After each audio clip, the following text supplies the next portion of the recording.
लोगों को अभी भी अक्ल नहीं है कि ये पटाखे जलाएं, ये करें, उससे क्या ज़्यादा खुशी हो जाती है। और अभी मैंने 20 चालान अभी कर चुका मैं। भले ही उससे रेन वाली चीज़ जो वो चाहते थे एक्सपेक्टेड आउटकम नहीं आया, लेकिन आप देखो AQI लेवल्स थोड़े ड्रॉप हुए हैं। Cloud seeding is like tampering with natural cycle, I would say. Mission तो सक्सेसफुल था, ऑपरेशन सक्सेसफुल था, लेकिन पेशेंट मर गया, मतलब बारिश नहीं हुई। जो हमारी नई मुख्यमंत्री है ये ध्यान दें, शोशेबाजी ना छोड़ें किसी के साथ। अभी जिस जगह हम खड़े हैं ये ठीक हौस खास मेट्रो स्टेशन के सामने जो व्हीकल्स के रुकने की जगह है वो, और मेरे हाथ में फ़ोन है जो बता रहा है कि आज का AQI इस जगह का है 372, जो कि वेरी पुअर में आता है। और नीचे एक और चीज़ लिखी हुई है, मैं आपको दिखा भी देता हूँ। Air quality index is 372 which is similar to yesterday at this time. ये देखिए आप। अब ये इसलिए बता रहे हैं क्योंकि कल ही दिल्ली सरकार ने IIT कानपुर के साथ मिलकर क्लाउड सीडिंग की कोशिश की, जिसमें बरसात नहीं हुई। बाद में कहा गया कि AQI कुछ जगहों का कम हुआ है। लबुलबाब यही है कि सरकार ने कोशिश की है दिखाने की कि उसका असर सही हुआ है। तो आज हम दिल्ली की सड़कों पर जानने ये निकले हैं कि क्लाउड सीडिंग, आर्टिफिशियल रेन या ऑड इवन को गाड़ियों को चलाना उस तरीके से, क्या ये कुछ सही तरीके हो सकते हैं जिनसे ये जो वायु प्रदूषण है इसमें कुछ कमी लाई जा सके, या फिर इसके अलावा भी कुछ और तरीके हो सकते हैं। और सबसे ज़रूरी चीज़ कि आम दिल्ली में रहने वाला एक आदमी इस एयर पोल्यूशन से कितना परेशान है और कितना समझता है। क्या प्रॉब्लम होती है आपको? ऐसा सांस लेने में दिक्कत होती है, खांसी बुखार। अभी भी ये देखो तकलीफ़, दाढ़ी नहीं बना सका, तो ये चल रहा था 10-15 दिन से, 20 से। दिवाली में इतने पटाखे जलाए जाते हैं, क्या उस पीरियड में दीवे जलाए जाते थे ना, तो लोगों को अभी भी अक्ल नहीं है कि ये पटाखे जलाएं, ये करें, उससे क्या ज़्यादा खुशी हो जाती है। वही कारण है जिसकी वजह से हम परेशान हैं। अगर तरीके से रहें, पटाखे बंद करें तो कितने लोगों की जान बचे। उनकी भी जो पटाखे जलाते हैं, लेकिन उनकी बुद्धि में अक्ल नहीं है। दिल्ली सरकार ने जितने दावे करे थे मुझे तो वो कोई सच नज़र नहीं आ रहे। जो उन ग्रीन पटाखों के आड़ में उन्होंने सारे केमिकल छोड़े, और आम हवा जो अभी तो देखें पोल्यूशन है इसी से है। और वो जो दिल्ली सरकार का नियम 3 करोड़ खर्च करे, कुछ नहीं करा, कोई नहीं, ये चाइना की नकल कर रहे हैं और कुछ नहीं कर रहे हैं, हमें सिर्फ वोटों में बांट रहे हैं जी। और बड़ी नहीं, जैसे स्प्रिंकलर जो हैं वो अक्सर दिखते हैं जो फव्वारा छोड़ते हुए जाते हैं। दिल्ली सरकार ने कल कोशिश भी वो की। मैंने कल देखा है, वो अपने आसपास दफ्तर के घूमते रहते हैं राजनिवास, और कहीं नहीं दिल्ली में। दिखा दो आप मुझे कहाँ है वीडियो। अच्छा बाबू जी, एक चीज़ और, आप सरकार की बात कर रहे हैं तो उसी पे मैं थोड़ा सा पूछूं। कल दिल्ली सरकार ने ही IIT कानपुर के साथ मिलकर क्लाउड सीडिंग करवाने की कोशिश की, बरसात नहीं हुई, मगर खबर बाद में ऐसी आई कि जो AQI था वो थोड़ा घटा, थोड़ा बेहतर हुआ। ऐसा है, मुझे तो कुछ महसूस हो रहा है, अब तो उससे ज़्यादा डार्क हो रहा है, कल से ज़्यादा डार्क हो रहा है जी। इन्होंने छोड़ा, कहाँ छोड़ा, वो आए 1 घंटे की 45 मिनट की कहानी है। वो सिर्फ एक मीडिया को अपने तरफ बटोरने की है। मुझे तो कोई राहत नजर नहीं आ रही, बस मेरी तो यही है। और मैं कुछ नहीं कहता, सरकार इस पर ध्यान दें, और ये जो हमारी नई मुख्यमंत्री है ये ध्यान दें, शोशेबाजी ना छोड़ें किसी के साथ। आम जनता परेशान है, बस मैं ये कहना चाहता हूँ। जैसे कल क्लाउड सीडिंग की बात है, आर्टिफिशियल रेन की, और इट डिडंट रेन, है ना, वो नहीं हुआ। So do you think artificial rain can be a measure which could be taken? वो क्या हो सकता है एक measure? या क्योंकि आप एक सिल्वर लाइनिंग देखोगे कि भले ही उससे रेन वाली चीज़ जो वो चाहते थे एक्सपेक्टेड आउटकम नहीं आया, लेकिन आप देखोगे AQI लेवल्स थोड़े ड्रॉप हुए। आप देखोगे 30, 40, 50 AQI में वो बाय पॉइंट्स उतना डाउन गया था। सो लेट्स से कहीं पे उन्होंने देखा था अराउंड 300 था, so it went down to 250, कहीं पे 200 था, 150 था। तो आई थिंक उसी को इफेक्टिवली इंप्लीमेंट करना कुड बी गुड सॉल्यूशन। एक आम आदमी क्या कर सकता है, मैक्स टू मैक्स वो गाड़ी कम यूज़ कर सकता है। वो अब कंस्ट्रक्शन तो नहीं रोक सकता, वो ये नहीं कह सकता यहाँ पे जो बिल्डर है वो काम रोक दे, वो सब टाइप की चीज़ है। तो दिल्ली NCR में तो हमेशा होता है ऐसा, जब भी सर्दियाँ आती हैं तो कंस्ट्रक्शन जो है उस पर रोक लगाई जाती है। हाँ, वो लोग लगाते हैं उस चीज़ पे, लेकिन अब बात करते हैं जो Tier 2 बिल्डर्स एंड ऑल है, उनका वही रहता है कि जो वो एनफोर्स करते हैं वो बड़े बिल्डर्स को तो फॉलो थ्रू करना पड़ता है, लेकिन जो इनफॉर्मल तरीके से कर रहे Tier 2 बिल्डर्स, उनमें उतनी रोक नहीं लगती। वेहिकुलर वाली चीज़ में भी ऑड इवन वाली चीज़ थी, वो भी उन्होंने फेज आउट कर दिया, जबकि वो चीज़ एक्चुअली वर्क कर रही थी। तो एटलीस्ट जो मेजर्स वर्क करें उन्हें एनफोर्स करें, स्ट्रिक्टली करें। You wearing a mask because of what? Right, pollution. Just air pollution? Absolutely, I am having breathing issues since like prior to Diwali. I am having breathing issues. These cars moving around, do you think this odd even or anything else would work, would help in this? Just I don't think so, because in a way it also promoted adoption of vehicles with both odd and even numbered plates. I also noticed that trends amongst at least my young colleagues. So I won't say that it will entirely resolve the problem.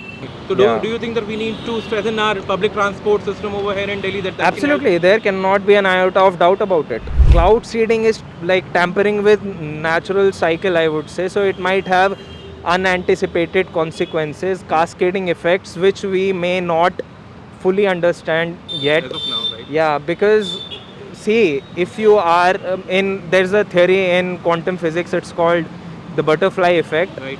So, considering that you might tinker with clouds in Delhi, but it might have bad impact somewhere else.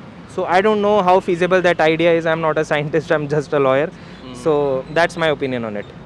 ये कम ही नहीं होता है, चाहे कोई भी सरकार आ जाए कोई कम नहीं कर पाएगा पोल्यूशन को। कैसे कम होगा? कुछ समझ में आता है तरीका? बस ये अपनी दिल्ली के अंदर जितनी गाड़ियाँ चल रही हैं, ये गाड़ियाँ कम होनी चाहिए। गाड़ियाँ कम होंगी तो पोल्यूशन कम होएगा। और ये सिगरेट पीते हैं, इनसे लोग बीमार होते हैं। सिगरेट पीने से पोल्यूशन हो जाता है? बिल्कुल होता है, क्यों नहीं होता? नहीं, मैं समझने के लिए भाई बताओ। धुआं तो धुआं निकलता है, धुआं तो धुआं होता है, आसमान में उड़ता है वो। क्या बोल रहे हैं? पीते तो ये भी है सिगरेट, मैंने देखा। पीता हूँ, ठीक है, तो फिर पॉल्यूशन को वो कर रहे हो, पॉल्यूशन कम करने की बात बताओ ना, सिगरेट की भी बात बीच में क्यों ला रहे हो आप? करेगा OD1 चालू हो जाए, हमारा भी काम निकलने लगा है उसमें OD1 में। आपको भी ऐसे करके इधर आ रहा है थोड़ा सा, क्या कह रहे हैं? OD1 चालू हो जाएगा, हमारा भी काम निकलने शुरू हो जाएगा। कैसे? उसमें ना लोग गाड़ी कम यूज करेंगे ना अपनी, ऑटो ज़्यादा लेंगे, ट्रैफिक भी कम होगा, पॉल्यूशन भी कम माइनस होगा। प्लस से गाड़ी चलती है ना उसमें, कि एक दिन 60 नंबर की चलेगी तो कल 8 नंबर की गाड़ी चलेगी, माइनस प्लस में गाड़ी चलती है, क्योंकि दिल्ली में ट्रैफिक कम होएगा, एक दिन कम होएगा। पोल्यूशन दिल्ली में बहुत ज़्यादा फैला हुआ है। जी। उसके लिए हम कंटिन्यू अभियान चलाते हैं। कैसे? उसके चालान काटते हैं, और अभी मैंने 20 चालान अभी कर चुका मैं। किसके चालान काटते हैं? PUC के, हाँ, पोल्यूशन के। अच्छा, जिन गाड़ियों का नहीं होता पोल्यूशन उनके चालान करते हैं, चेक करके और उनके चालान करते हैं। ये OD1 वाला जो होता है कि एक दिन और चलेंगी, इवन चलेंगी, क्या आपको लगता है उससे कोई फर्क पड़ता है? उससे फर्क तो पड़ता ही है जी। OD1 से लोग फॉलो करते हैं OD1? हाँ, करते हैं। अच्छा, वो आपको क्या लगता है OD1 होना चाहिए? OD1 लागू होना चाहिए। और जी एक चीज़ और, जैसे कुछ लोग जो अपनी गाड़ियाँ चला रहे हैं और काफ़ी खस्ता हालत में गाड़ियाँ हैं, देखने से भी पता चल रहा है, तो जब आप चालान काटते हैं या बातचीत होती है तो उनको समझाते भी हैं कि गाड़ी को समझाते हैं कि भाई आप इसको या तो स्क्रैप करा दो, आपकी ओल्ड एज गाड़ी है। अभी गवर्नमेंट ने पाबंदी लगा रखी है, थोड़ी रिलैक्स है पब्लिक को, बाकी पहले हम जब्त करते थे।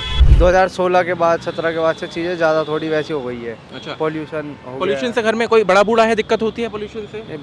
हाँ, दादी हैं, उनको दिक्कत रहती है थोड़ी। क्या दिक्कत रहती है?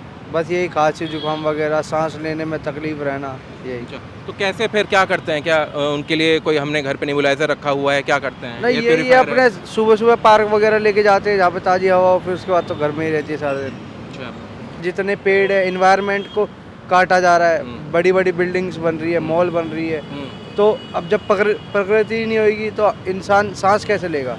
सबसे पहले तो हमें ये समझना बहुत आवश्यक है कि एयर पोल्यूशन एक प्राइवेट प्रॉब्लम नहीं है, एक पब्लिक प्रॉब्लम है। लेकिन इसका भुक्तभोगी जो है वो सब के सब लोग अपने प्राइवेट लाइफ में भी हैं, और पूरी की पूरी नगरी है। और साथ ही साथ हम बहुत बार जो है डिस्प्रोपोर्शनेटली दिल्ली के बारे में बात करते हैं, क्योंकि दिल्ली राजधानी है। लेकिन असल में आप अगर देखें तो पूरे भारतवर्ष में लगभग 15 लाख लोग हर वर्ष वायु प्रदूषण के कारण मरते हैं। ये मोर्टेलिटी के बारे में हम बात कर रहे हैं, मॉर्बिडिटी के बारे में हम बात भी नहीं करें कि कितने लोग बीमार होते हैं, कितने वृद्ध, कितने बच्चे, कितने गर्भवती महिलाओं के हेल्थ के ऊपर इसका इम्पैक्ट होता है। अगर आप, ये तो मैं सिर्फ एक लैंसेट की रिपोर्ट के बारे में बात कर रहा हूँ। यूनिवर्सिटी ऑफ शिकागो की रिपोर्ट कहती है कि 10 से 12 साल लगभग ऑन एन एवरेज आपकी उम्र जो है कम हो जाती है अगर आप दिल्ली NCR में रहते हैं तो वायु प्रदूषण एक बहुत ही एक सिस्टेमिक रियल प्रॉब्लम है। लेकिन हमें ये भी समझना है कि लोग जो मेजॉरिटी ऑफ पॉपुलेशन है वो वर्क फ्रॉम होम नहीं कर सकते हैं, उनके पास वो रिसोर्सेज, वो एजेंसी नहीं है कि एयर पोल्यूशन को वो इम्पैक्ट कर पाए। क्योंकि at the end of the day हम अगर समझें कि एयर पोल्यूशन के कारण क्या है,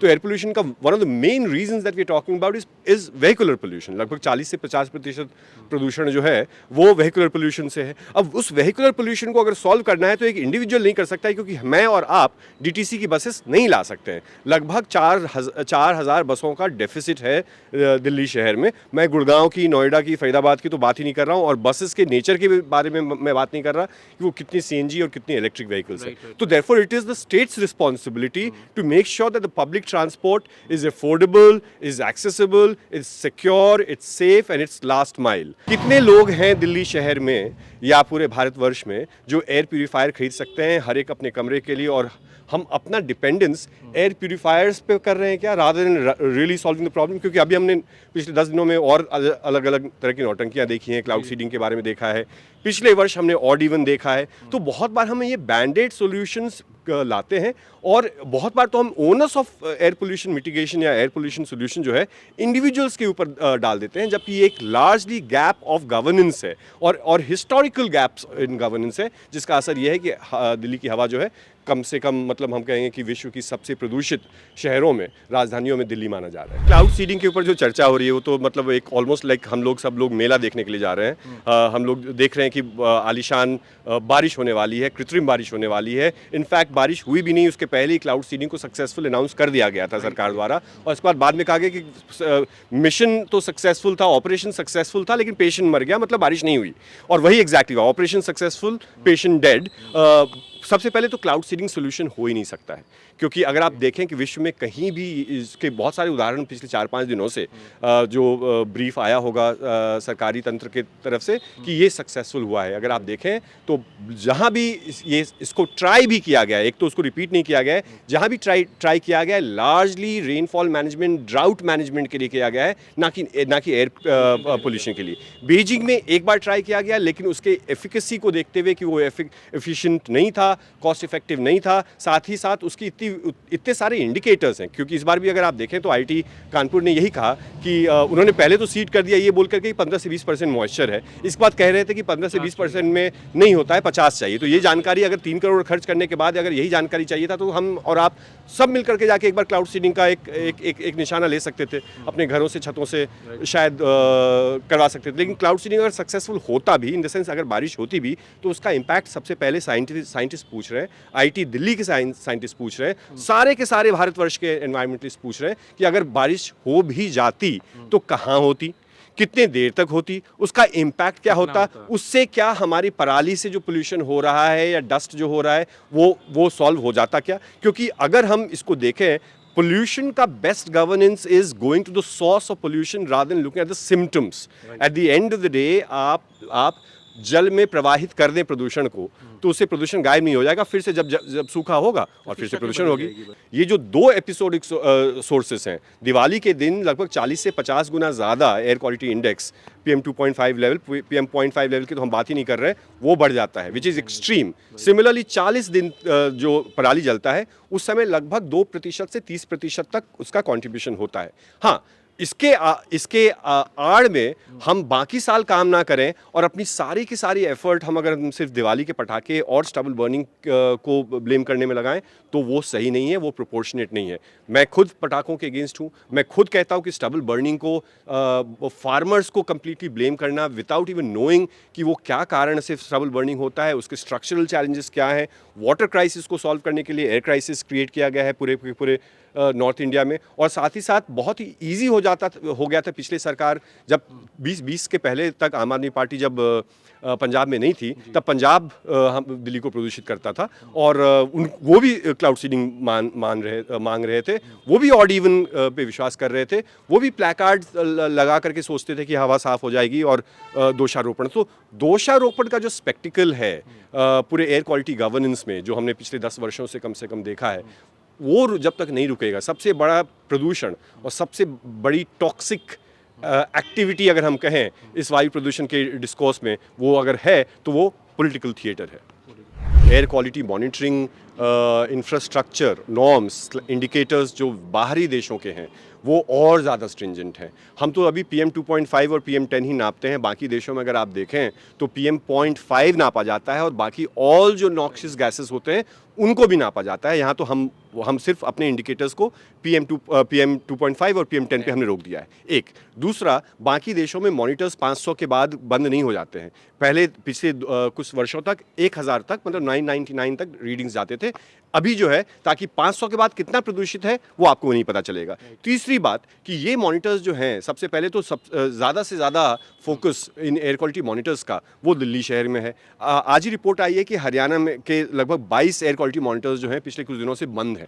दिल्ली में भी बहुत सारे, जब एयर क्वालिटी पीक पे था तो उस समय सारे के सारे एयर क्वालिटी मॉनिटर्स को ट्वीक कर दिया गया या फिर बंद कर दिया गया। और उससे भी अगर आपके डेटा आपके सहूलियत के अनुसार नहीं हुआ, हवा आपके मुताबिक हो या ना हो, डेटा सरकार के मुताबिक होनी बहुत आवश्यक है। उसके लिए हर जगह जो है वाटर स्प्रिंकल किया गया, बहुत जगहों पे वाटर स्प्रिंकलिंग किया गया, चाहे वो जहांगीरपुरी हो, आनंद विहार हो और बाकी इलाके हों। तो डेटा को हमें समझना ये है कि डेटा से बदनामी तो त्वरित रूप से, क्षणिक रूप से हो सकती है सरकार की, लेकिन अगर हम डेटा के प्रवाह को रोकेंगे तो असल में हम जो प्लानिंग करना है हमें 5 साल के बाद, कि 5 साल में हमें करना क्या चाहिए, हमारे सोर्सेज ऑफ पोल्यूशन क्या है, हमारे हवा में कौन से गैसेस हैं, कौन से पोल्यूटेंट्स हैं, उनकी जानकारी सुबह में ज़्यादा है, शाम में ज़्यादा है, जहांगीरपुरी हॉटस्पॉट है वहाँ ज़्यादा है, आनंद विहार ज़्यादा है, कहाँ ज़्यादा है और कहाँ कम है और किन कारणों से है, वो सिर्फ डेटा। तो साइंस का जो अबैंडनमेंट हम देख रहे हैं कि पूरे के पूरे एयर क्वालिटी डिस्कोर्स में, जिसमें साइंस का बेस होता है डेटा और डेटा अंडरस्टैंडिंग,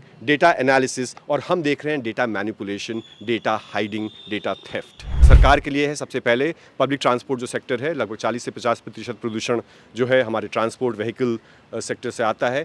जल्द से जल्द, और ना सिर्फ दिल्ली के लिए बल्कि दिल्ली NCR रीजन, जिसमें हम लार्जली कहते हैं कि गाज़ियाबाद हो, फरीदाबाद हो, गुड़गांव और नोएडा, इन सबों का एक रीजनल एयरशेड प्लान हो, जिसमें ट्रांसपोर्ट भी एक shared resource, shared network, shared planning होना बहुत ही आवश्यक है। साथ ही साथ construction, demolition activities and dust mitigation पे एक लॉन्ग टर्म प्लान बनाना बहुत ज़रूरी है, क्योंकि सड़कों की जो स्थिति हमारी है, हम हर साल हम ऐसी सड़क बनाते हैं जो मानसून के बाद ख़त्म हो जाता है और मानसून के बाद ही जो कोइंसाइड करता है winter months in that sense, और वो सारा का सारा जो आप डस्ट देख रहे हैं वो हमें दिखता है। साथ ही साथ थर्मल पावर प्लांट जो है, हमें देखना है कि सिर्फ हमारी कमिटमेंट जो ग्लोबल कमिटमेंट है नेट ज़ीरो की, सिर्फ उसको लेकर के नहीं, बल्कि अदरवाइज ऑल्सो 300 किलोमीटर रेडियस में जो दर्जनों कोल थर्मल पावर प्लांट्स हैं उसको चाहे बंद किया जाए या उसके स्टैंडर्ड्स को चेक किया जाए। अवेयरनेस के साथ साथ those concrete steps of infrastructure around air quality, और सरकार को एयर क्वालिटी मॉनिटरिंग के ऊपर, एयर क्वालिटी मॉनिटर्स का असल में रीडिंग, जब तक वो नहीं हम उसको ठोस करेंगे, बुलंद करेंगे, तब तक सोल्यूशन नहीं निकलेगा। तो शहरयार साहब की बड़ी गज़ल है, उसकी शुरुआत कुछ इस तरह से है कि सीने में जलन, आँखों में तूफ़ान सा क्यों है, इस शहर में हर शख्स परेशान सा क्यों है।